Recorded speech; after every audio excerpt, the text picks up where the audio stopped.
All right, let's dive right in. Today, we're unpacking a really powerful framework called the Thought Dominion Protocols. The core idea?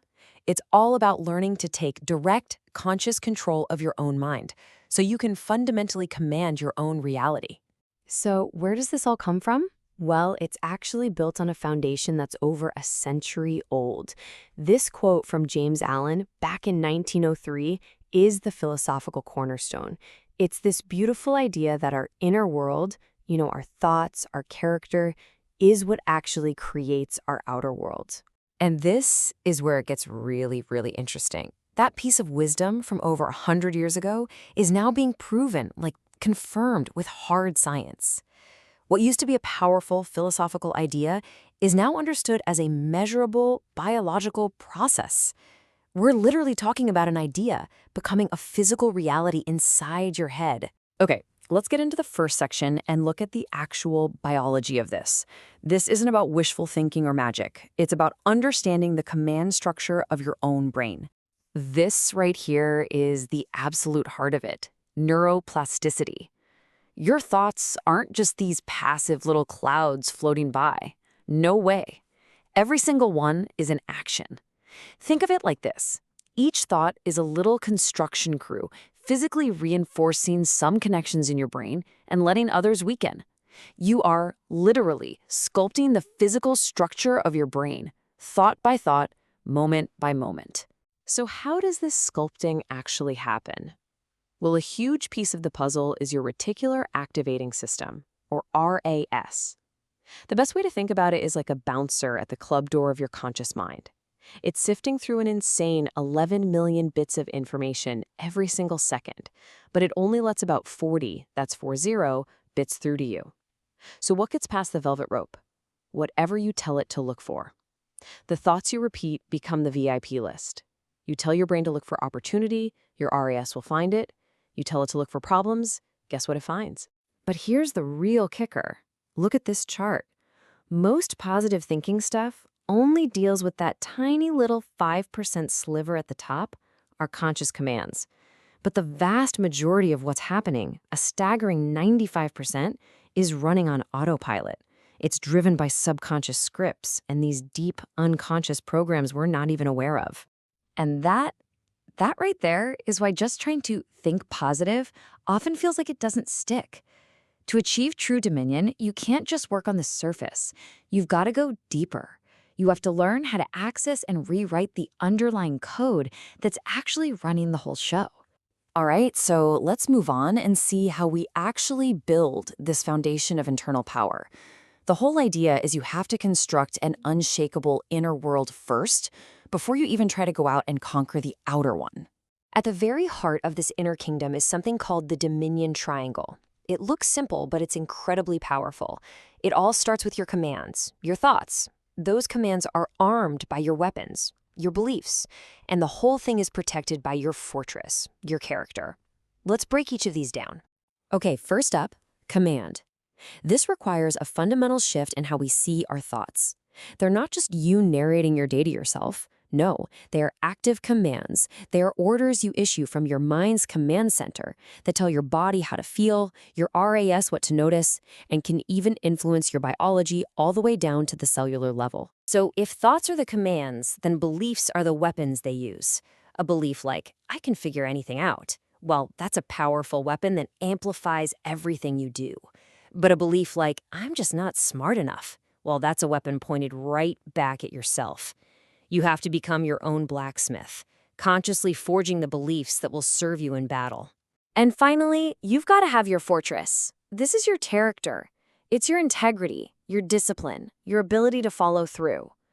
Without a strong fortress, your best commands will be ignored, and your weapons will get stolen by temptation, distraction, or just plain old self-sabotage. It's the wall that defends everything else. Okay, so once that inner kingdom is strong and secure, then you can start to project that power outward. And this isn't about controlling other people or anything like that. It's about taking command of your own circumstances. This brings us back to one of the most important insights of this whole framework. Your external world isn't just randomly happening to you. In a very real sense, it's a reflection of you.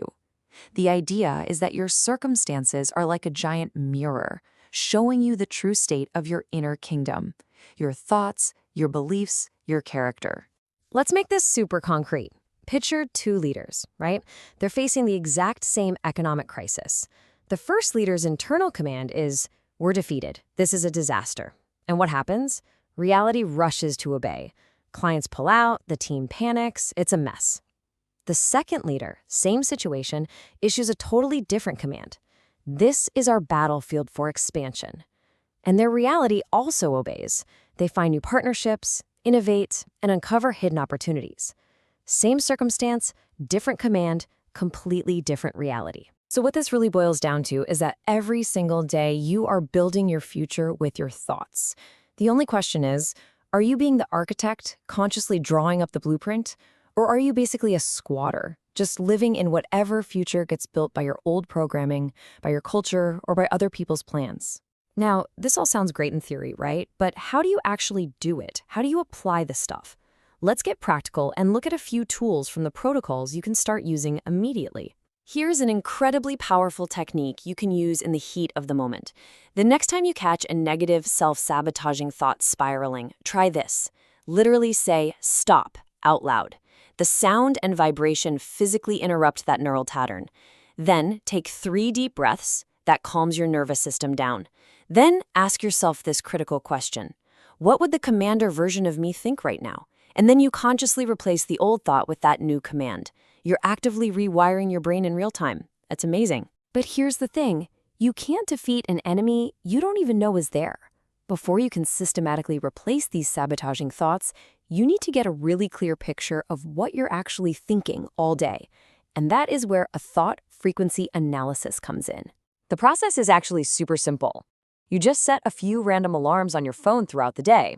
When an alarm goes off, you pause and write down the exact thought you were just having. Then you categorize it. Was it empowering, building you up? Was it sabotaging, tearing you down? Or was it just neutral, like, I need to get groceries? You do this for a week, and suddenly you have cold, hard data on your own mental habits. So why collect all that data? Well, it leads you to a clear, measurable goal. The target here isn't to get to 100% positive thoughts. That's just not realistic. The goal is to decisively shift the balance of power. The protocol suggests aiming for a ratio where at least 70% of your thoughts are empowering and no more than 10% are sabotaging. According to this framework, that 70-10 split is the signature of a truly commanded mind. And as you do this work, as you're tracking your thoughts and using the circuit breaker, just keep this in your mind. This process of mental sculpting is happening all the time anyway. The chisel of your attention and the hammer of your repeated thoughts are always at work, whether you're paying attention or not. Which really leaves us with this final critical question. We know for a fact that your brain is changing. It's happening right now, this very second. There is no standing still. So, are you the one directing that change? Or are you just letting old habits and the world around you direct it for you? Ultimately, the entire philosophy boils down to this one powerful idea. The dominion you're seeking over your life, your work, your reality, it all begins at the microscopic level of the neuron. Take command of your neurons, and they, in turn, will execute the commands that shape your world.